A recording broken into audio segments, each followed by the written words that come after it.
یہ جو موجودہ نسل ہے نوجوان مرزائی، یہ کیوں مرزائی ہیں؟ یہ اس لیے مرزائی ہیں کہ ان کے باپ دادا کیا تھے؟ انہیں اگر سمجھایا جائے، دعوت دی جائے، ان کو جھنجھوڑا جائے، ہو سکتا ہے کہ کئیوں کو ہدایت نصیب ہو۔ گالیاں نکالنے سے کیا ہوگا؟ میں مرزے کو 5 گالیاں نکال دوں، کیا فائدہ ہوگا؟ فائدہ یہ ہے کہ ہمارے بیان سے کوئی ایک مرزائی بھی راہ راست پہ آئے، اس تک ہماری بات پہنچے، وہ راہ راست پہ آئے۔ میں پڑھے لکھے مرزائیوں سے التماس کروں کہ میری اس دلیل پر وہ غور کریں، جو میں دلیل پیش کرنے لگا ہوں خدا کے لیے اس پہ غور کریں۔ پہلے پارے میں سورت بقرہ کی ابتدا میں اللہ نے متقی لوگوں کی صفتوں کا ذکر کیا۔ پڑھیے ذرا، الف لام میم ذالک الکتاب لا ریب فیہ ھدی للمتقین۔ اس آیت میں اللہ نے ذکر کیا کہ یہ قرآن متقی لوگوں کے لیے ہدایت، مراد اس سے مومن۔ آگے اللہ نے ان مومنوں کی صفات کو ذکر کیا، ان کی صفتیں کیا ہیں۔ الذین یؤمنون بالغیب، ان کی پہلی صفت، وہ بن دیکھے ایمان لاتے ہیں۔ اللہ کو نہیں دیکھا مان لیا، جنت کو نہیں دیکھا مان لیا، فرشتوں کو نہیں دیکھا مان لیا، پہلے نبیوں کو نہیں دیکھا مان لیا، پل صراط کو نہیں دیکھا مان لیا، حوض کوثر کو نہیں دیکھا مان لیا۔ یہ ان کی پہلی صفت ہے، بن دیکھے ایمان لاتے۔ وَيُقِيمُونَ الصَّلَاةَ، ان کی دوسری صفت یہ ہے کہ وہ نماز کو قائم رکھتے ہیں، یعنی اس کے فرائض، واجبات، سنن، ان سب کا خیال کر کے وہ نماز پڑھتے ہیں۔ ہم نماز پڑھتے ہیں اور قرآن کا مطالبہ ہے نماز قائم کرنا۔ قائم کرنا کیا؟ اس کا سجدہ، رکوع، قومہ، جلسہ، خشوع، خضوع، عاجزی، اس کے ساتھ نماز پڑھی، یہ ہے نماز کا قائم کرنا۔ وَمِمَّا رَزَقْنَاهُمْ يُنْفِقُونَ، یہ ان کی تیسری صفت کو ذکر کیا، اور اس میں بڑا خوبصورت انداز رکھا ہے اللہ نے۔ میں معنی بھی بڑا آسان سا کر دوں گا، ہماری دی ہوئی روزی میں سے وہ خرچ کرتے ہیں۔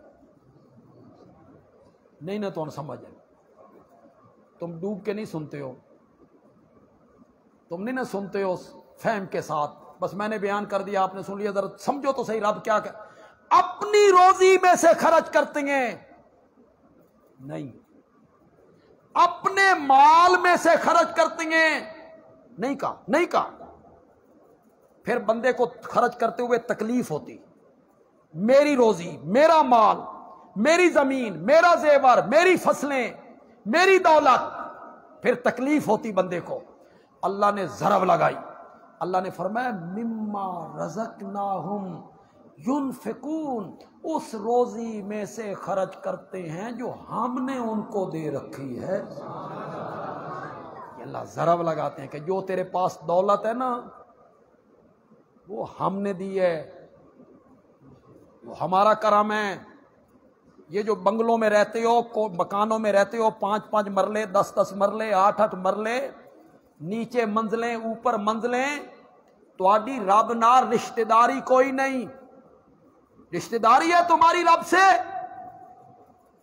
سفر کرتے ہوئے سڑک کے کنارے خیموں اور جھگیوں میں رہنے والوں کو دیکھا کرو، یک بستہ راتیں سردیوں کی، اوپر سے بارش برس رہی ہے، پانی خیموں میں آ رہا ہے اور ان کے بچے وہاں راتیں گزار، ان کو دیکھا کرو۔ تجھے میں نے مکان دے دی، تجھے میں نے بنگلہ دے دی، ان کی ماؤں کے لیے علاج کروانے کے لیے بھی رقم نہیں ہوتی، ان کے بچے بھیک مانگتے ہیں، بھیک، تیرے بچے عیش کرتے ہیں، اللہ تعالیٰ ضرب لگاتے ہیں، اس روزی میں سے خرچ کرو جو ہم نے تمہیں دی، ہم نے تمہیں دی۔ اور یہ بھی نہیں بے ساری خرچ کرو، یہ بھی نہیں کہ آدھی خرچ کرو، یہ بھی نہیں کہ چوتھائی خرچ کرو۔ اللہ اکبر، فرمایا سال گزر جائے نا تو 40واں حصہ، کتنا؟ 100 روپے میں سے صرف 2.5 روپے، 1000 روپے میں صرف 25 روپے، لاکھ روپے میں صرف 2500، باقی سارے تیرے۔ زکوٰۃ کا معنی ہی پاکیزگی کا ہے۔ زکوٰۃ کا کیا معنی ہے؟ پاکیزگی۔ مطلب کیا ہوا کہ وہ مال تو نے رب کے رستے میں دیا تو باقی مال کیا ہو گیا؟ سچی سچی گل کرو، جتنے اللہ والے بیٹھے ہو، اللہ سے ڈرنے والے جہاں بیٹھے ہو، ورنہ تو بڑے بڑے دولت مند ہم نے دیکھے ہیں وہ اللہ کے رستے میں زکوٰۃ بھی نہیں دیتے، زمینوں کا عشر بھی نہیں دیتے، پیداوار کا عشر بھی نہیں دیتے۔ اللہ والے بیٹھے ہو، ڈرنے والے بیٹھے ہو، سچی سچی گل کرو۔ اگر اللہ یہ حکم دیتا کہ دولت میں دیتی ہے، تو ماں کے پیٹ سے آیا تھا تو ننگے بدن تھا، ننگا سر تھا، ننگے پاؤں تھے، کوئی مکان کوئی جائیداد نہیں تھی، پھر سب کچھ تیرے پاس آیا، یہ میں نے دیا ہے۔ ہن وپار دی گل اے وے بھئی ادھا مال تیرا تے ادھا میرا۔ تو جو رب سے ڈرنے والے تھے عمل کرتے کہ نہ کرتے؟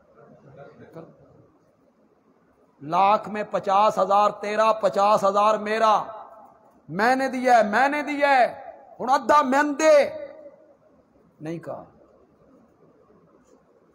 فرمایا لاکھ میں 97,500 تیرے، 2,500 میرے، تے جڑے میرے نے نا وہ بھی اتے نہیں سٹنے کہ تو اوپر پھینک میں اوپر سے کیچ کروں، نہ، وہ بھی خرچ کرنا ہے برادری کے غریب رشتہ دار، وہ بھی خرچ کرنا ہے محلے کے غریب رشتہ دار، مسکین، یتیم، فقیر، مدارس میں پڑھنے والے، اللہ کے رستے میں چلنے والے طالب، ان پہ تو نے خرچ کرنا ہے، اپنوں پہ خرچ کرنا ہے۔ تے دنیا دا کوئی بینک نہیں جیڑا تین اتنا نفع دے وے جتنے نفع کا اعلان میں کر رہا ہوں۔ تو آج میرے رستے میں 1 روپیہ خرچ کر، میں قیامت کے دن 700 بنا کے تجھے واپس بھی کروں گا۔ پھر بندے نہیں دیتے رب کے رستے میں۔ انج نہ سمجھنا کہ میں چندہ منگن لگا تواڈے کول، چندہ نہیں میں تواڈے کول منگا، تو میں کہہ رہا ہوں کہ رب کے رستے میں خرچ کیا کرو۔ اللہ نے دولت دی ہے نا، غریبوں، فقیروں، مسکینوں، ان کا خیال کیا کرو، صرف زکوٰۃ نہیں صدقے بھی دیا کرو۔ یہ صدقے نہیں نہ دینے تو تواڈا مال کھانا ڈاکٹراں، ہسپتال والیاں، آپریشن، ہسپتالوں کے دھکے کھواؤ۔ میرے آقا کے فرمان پہ، میرے آقا کے فرمان کو مان لو۔ دنیا کی ہر بات غلط ہو سکتی ہے، میرے آقا کی کوئی بات غلط نہیں ہو سکتی۔ میرے آقا کے فرمان کو مان لو۔ میرے آقا نے کہا تھا صدقات دافع البلیات، صدقے مصیبتوں کو ٹال دیتے ہیں۔ جب بیمار ہوتے ہو، کوئی آپریشن ہوتا ہے، ایمرجنسی ہوتی ہے، اسلام آباد بھاگے، لاہور بھاگے، کبھی خیال آیا بھئی صدقہ بھی کروں؟ کبھی آیا خیال آپ کو؟ یہ جو 10 گولیاں اور ٹیبلٹ اور کیپسول اور سیرپ پھانکتے رہتے ہو، کبھی اس گولیاں اور ٹیبلٹ اور کیپسول لینے سے پہلے پڑھتے ہو وَإِذَا مَرِضْتُ فَهُوَ يَشْفِينِ، جب میں بیمار ہوتا ہوں تو وہی مجھے شفا دے۔ کبھی پڑھا ہے؟ صرف انحصار کیا دوائیوں پر۔ صدقہ کیا کرو، صدقے مصیبتوں کو ٹال دیتی ہیں، صدقے سے مال بڑھتا ہے جی، صدقے سے مال زیادہ ہوتا ہے۔ آپ کہیں گے بندیالوی جی میرے پاس 10,000 روپے تھے، میں نے 1,000 صدقہ کر دیا، وہ 11 تے نہیں بنے، وہ تے رہ گئے 9، بظاہر تو کم ہو گئے۔ تو یہ قرآن حدیث کیا کہہ رہے ہیں کہ صدقے مال کو بڑھا دیتی ہیں، صدقہ کرنے سے مال بڑھ جاتا ہے، بظاہر تو گھٹتا ہے۔ آج آپ کو اس کا مفہوم سمجھاؤں، کئی دنوں تک لذت حاصل کرتے رہو گے۔ صدقے سے مال بڑھنے کا یہ مطلب ہے کہ تجھ پر ایک مصیبت آنے والی تھی، تیری اولاد پر، بیوی پر، ماں پر، بہنوں پر، بھائیوں پر، ان میں سے کسی پر کوئی مصیبت آنے والی تھی، دکھ تکلیف، جس پر تیرے لاکھوں روپے لگنے تھے، ہسپتال کے دھکے بھی کھانے تھے۔ جب تو نے رب کے راستے میں صدقہ کیا نا، اللہ نے اس آنے والی مصیبت کو تجھ سے ٹال دیا، مال کیا ہو گیا؟ وہ جو وہاں خرچ ہونا تھا وہ بچ گئے۔ تو صدقہ کیا کرو۔ یہ جو غریب لوگ یہاں بیٹھے ہیں، دہاڑی دار لوگ بیٹھے ہیں یہاں، تو سب ہی صدقہ کیتا، کوئی صدقے، یہ طالب علم بیٹھے ہیں، مولانا بیٹھے ہیں، اللہ دی قسم ہے میں کدائی نہیں پڑھے، انہاں کدائی پڑھیا تے اے دسن، خدا دی قسم ہے میں کدائی نہیں پڑھیا، صدقہ دینا تے بکرا دینا، وہ بھی کالا دینا، پھر سری دینی، پھر مرغ دینا، خدا دی قسم اساں کدائی نہیں پڑھیا، کوئی تصور نہیں بکرے کا، کالے کا، مرغی کا، سری کا، یہ صرف توہمات ہیں آپ کے، پتہ نہیں کس اس پاسے لا چھڑیا۔ غریب آدمی ہیں، سردیاں آ رہی ہیں، اس کو کمبل کوئی نہیں، یہ اس نو گوشت دین لگا، اس دے پتراں کول کتاباں کوئی نہیں، یہ اس نو بکرا دین لگا۔ صدقہ کیا کرو، فقیر کی ضرورت کا خیال کیا کرو۔ ہماری شریعت بہت خوبصورت ہے، خدا دی قسم ہے بڑی سوکھی شریعت ہے۔ مزے دی گل لے وے کہ تیرا کوئی رشتہ دار ہے، دوست ہے، بڑا گہرا دوست ہے، تجھے پتہ ہے یہ غریب ہے، یہ گزارا مشکل چل رہا، صدقہ کر اس پر، بتانے کی ضرورت بھی نہیں، دل میں نیت کر یہ صدقہ ہے، اس کو کہے یہ میری طرف سے تحفہ ہے، ہم تجھے صدقے کا ثواب عطا کریں۔ کیسی شریعت ہے، بتانے کی بھی ضرورت نہیں، اس کا خیال جب سردیاں آنے تو ذرا جائزہ لو نا محلے والوں کا، جائزہ لو اپنے ارد گرد کے لوگوں کا، کن کے گھر میں کمبل نہیں ہیں، رضائیاں نہیں ہیں، گرم کپڑے نہیں ہیں، انہیں تحفے کے طور پہ دو، صدقے کی نیت کرو۔ یہ بچوں کے امتحان ہوتے ہیں اسکولوں میں، آپ سمجھتے ہیں کہ یہ میرا دوست ہے، اس کا بچہ اگلی کلاس میں چلا گیا ہے، اس کے پاس بستے کے پیسے بھی نہیں ہیں، کتابوں کے پیسے بھی نہیں ہیں، آپ اس کا بستہ لیں، کتابیں لیں، اس کو کہیں تیرا پتر ساڈا بھی تے پتر ہے نا، اے میری طرف تحفہ ہے، اور نیت کس کی کر لو؟ سب کی۔ کھجور کا ایک دانہ دے دو، 5 روپے دے دو، 10 روپے دے دو، لیکن صدقہ کیا کرو۔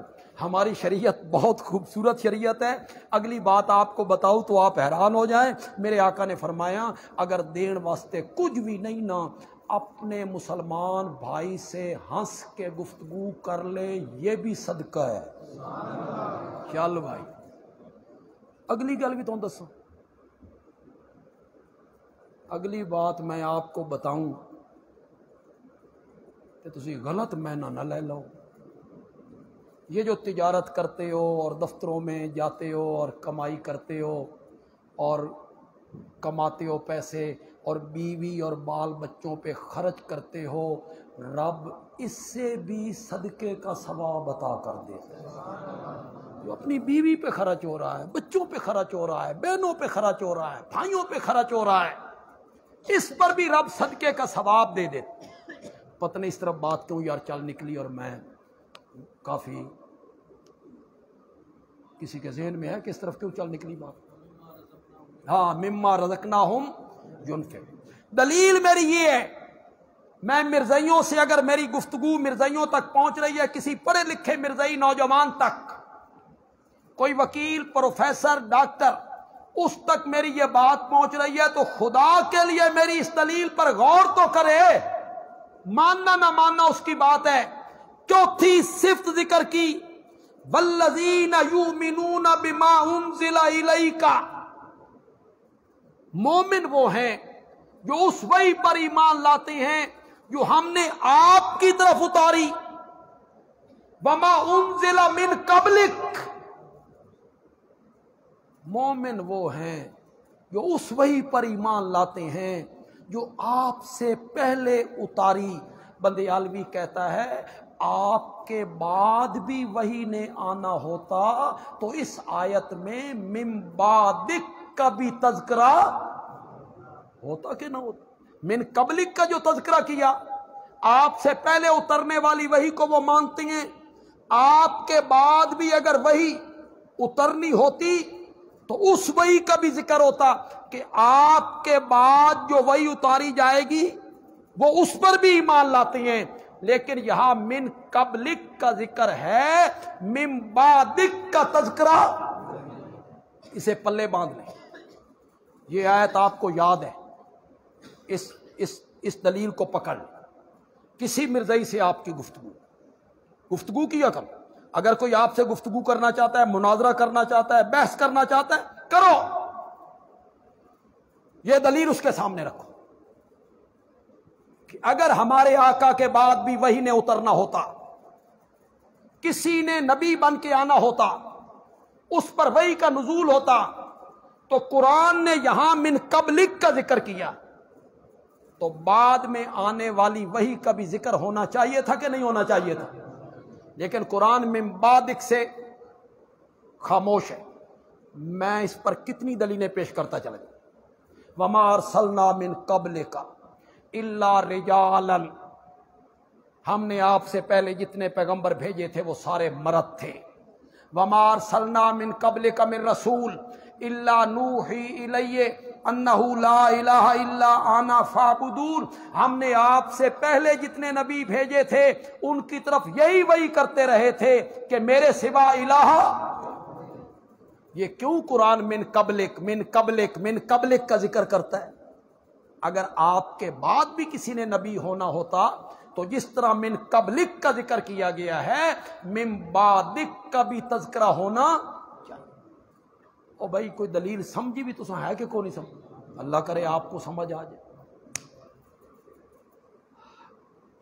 قرآن کی 100 آیتیں اور میرے نبی کی کتنی حدیثیں؟ 210 حدیث۔ اس مسئلے پہ صحابہ کا اجماع ہوا، سارے صحابہ اس پر متفق ہوئے۔ کس بات پہ؟ یہ اجماع کس بات پہ ہوا ہے؟ کہ جو آدمی ہمارے آقا کے بعد نبوت کا مدعی ہے وہ بھی کافر ہے، اور جو اسے نبی تسلیم کرتے ہیں وہ بھی کیا ہیں؟ کافر۔ صحابہ کا اس پر کیا ہوا؟ اجماع۔ میں اس علمی گفتگو کی طرف نہیں جانا چاہتا۔ نبی اکرم صلی اللہ علیہ وسلم آپ کی وفات کے بعد 3 مسئلے کھڑے ہوئے۔ 3، اسامہ کا لشکر روانہ کرنا تھا، 1، کچھ لوگوں نے زکوٰۃ دینے سے کیا کر دیا؟ انکار۔ کلمہ بھی پڑھیں گے، نماز بھی پڑھیں گے، زکوٰۃ نہیں دیں، 2۔ تیسرا، مدعیان نبوت، جھوٹے مدعیان نبوت، مسیلمہ کذاب، اسود انسی، ان کا کلا کما۔ یہ 3 محاذ تھے۔ یہ جو پہلے 2 محاذ ہیں نا، اسامہ کا لشکر بھیجنا چاہیے کہ نہیں بھیجنا چاہیے، منکرین زکوٰۃ کے خلاف کارروائی ہونی چاہیے کہ نہیں ہونی چاہیے، اس میں اختلافی نوٹ آیا. یہ بات میں بڑی کہنے لگا ہوں آپ کو، اگر آپ کو سمجھ آ جائے. ان دونوں میں اختلافی نوٹ، اور اختلافی نوٹ معمولی آدمی کا نہیں آیا، فاروق اعظم رضی اللہ تعالی انہوں نے اختلافی نوٹ دیے. کیا؟ ان کا مطمع نظر یہ تھا 3 محاذ یکدم کھولنے کی ضرورت نہیں، اس طرح ہم کمزور ہو جائیں. پہلے مدعیان نبوت کا کلا کما کر لیں، ان سے فارغ ہوں گے تو ان سے بھی نپٹ لیں. منکرین زکوٰۃ کی بات آئی نا، یہاں بھی اختلافی نوٹ آئے. اسامہ کا لشکر روانہ کرنا ہے، اختلافی نوٹ آئے. یہ کلمہ پڑھتے ہیں، نماز پڑھتے ہیں، صرف زکوٰۃ نہیں دیتے نا. تو پہلے مدعیان نبوت سے نپٹ لیں، پھر ان سے 2 ہاتھ کر لیں گے. یہ کچھ صحابہ کا خیال. حضرت عمر نے ان کا نمائندہ بن کے اظہار کیا. حضرت سیدنا صدیق اکبر رضی اللہ تعالی بڑے نرم دل ہیں. حضرت عمر تو بڑے جری آدمی ہیں نا، بڑا جلال ہے طبیعت میں. جب انہوں نے یہ بات کی نا حضرت ابوبکر سے، تو حضرت ابوبکر نے کہا جبار فی الجاہلیہ و خوار فی الاسلام. جاہلیت میں تو بڑے زبردست بنے پھرتے تھے، اسلام میں آ کے نرم ہو گئے ہو کہ مجھے یہ رائے دیتے ہو کہ منکرین زکوٰۃ کے خلاف کارروائی نہ کروں. مجھے کعبہ کے رب کی قسم ہے، جو آدمی میرے آقا کے دور میں زکوٰۃ کی مد میں ایک رسی دیا کرتا تھا، اگر وہ رسی دینے سے انکار کرے گا ابو بکر اس کے خلاف جہاد کرے. یہ کہہ کے حضرت ابو بکر دروازے کی طرف بھاگ کھڑے. تم آتے ہو تو آؤ، نہیں آتے ہو تو نہ آؤ. ابو بکر اکیلا جہاد کرے. کہا دین میں کمی واقع ہو وَأَنَا حَيٌّ، اور میں زندہ ہوں، میری زندگی میں دین میں کمی واقع ہو جائے یہ نہیں ہوگا. سمجھانا آپ کو یہ چاہتا ہوں. ان دونوں معاملات میں اختلافی نوٹ آیا، لیکن مدعیان نبوت کے خلاف کارروائی کرنے میں کسی صحابی کا اختلافی نوٹ نہیں. کسی نے نہیں کہا ٹھہر جاؤ، ابھی ابھی نبی پاک کا انتقال ہوا ہے، کوئی سنبھل. کسی نے نہیں کہا. سب سے پہلا اجماع ہوا صحابہ کا، مدعیان نبوت کے خلاف جہاد کیا. کیوں جی؟ جب مسلمہ نے نبوت کا دعویٰ کیا میں نبی ہوں، نبی پاک کے زمانے میں نبوت کا دعویٰ کر دیا تھا. یہ پتہ ہے آپ کو؟ نبی پاک کی زندگی میں اس نے نبوت کا دعویٰ کیا تھا. ایک نبی پاک کو اس نے خط بھی لکھا. اس خط میں اس نے لکھا تھا یہ خط مسلمہ کی طرف سے لکھا جا رہا ہے جو اللہ کا رسول ہے، محمد کی طرف جو اللہ کا رسول ہے. اس کے نیچے اس نے مضمون لکھا میں نے سنا ہے آپ کہتے ہیں کہ ساری دنیا کا میں نبی ہوں، اے چنگی گل نہیں، ادھی دنیا دے تسی نبی ہو تے ادھی دنیا دا میں نبی. یہ اس نے خط لکھا تھا.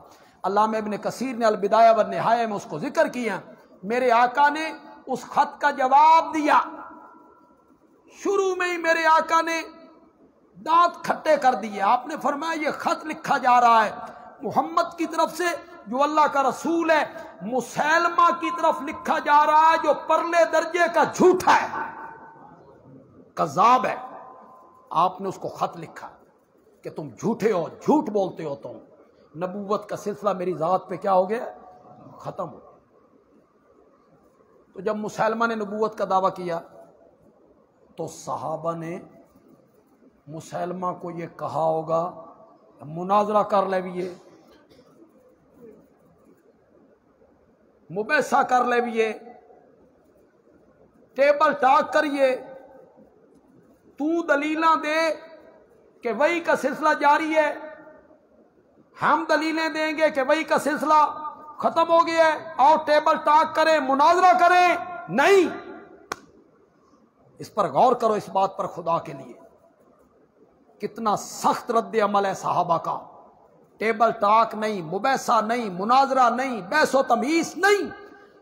حضرت سیدنا صدیق اکبر نے فرمایا جھوٹے مدعیان نبوت کا فیصلہ مناظروں سے نہیں ہوگا، ابو بکر کی تلوار کرے گی۔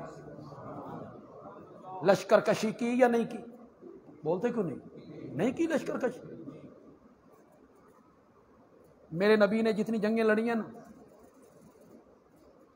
تم سن کے حیران ہو جاؤ گے۔ بدر، احد، خندق، خیبر، حنین، تبوک، طائف، میرے نبی نے جتنی جنگیں لڑی ہیں نا، تقریباً 250 کے قریب صحابہ شہید ہوئے۔ کتنے؟ 250، 350۔ اور یہ جو جھوٹے مدعیان نبوت کے خلاف جنگ لڑی گئی نا، اس میں 1200 صحابہ شہید۔ کتنے؟ 1200 صحابہ نے جام شہادت نوش کیا اس جنگ میں۔ تو صحابہ کا اجماع ہوا کہ میرے آقا کے بعد جو نبوت کا دعویٰ کرے وہ دائرہ اسلام سے خارج ہے، اور جو اس کو نبی مانیں گے وہ بھی دائرہ اسلام سے کیا ہے؟ کتنی دلیلیں میں نے دے دی؟ قرآن سے ایک، حدیث سے، صحابہ کا اجماع۔ اب چوتھے نمبر پہ ہے امام اعظم امام ابو حنیفہ کا قول رحمت اللہ، جن کے ہم مقلد ہیں، حنفی کہلاتے ہیں۔ امام اعظم نے کیا فرمایا؟ امام اعظم نے فرمایا کہ کسی شخص نے نبوت کا دعویٰ کیا کہ میں نبی ہوں، اور آگے سننے والا کہتا ہے تو نبی ہے، اس دی کوئی دلیل، کوئی معجزہ دکھا، کوئی نشانی، تیری نبوت کی دلیل کیا ہے؟ امام صاحب کہتے ہیں نبوت کا دعویٰ کرنے والا تو اپنی جگہ پہ رہ گیا، اس سے نبوت کی دلیل مانگنے والا بھی کافر ہے۔ اس نے آقا کی ختم نبوت میں شک کیوں؟ اس نے اس سے دلیل مانگی کیوں؟ اس نے اس سے نشانی مانگی کیوں؟ اس سے معجزہ مانگا کیوں؟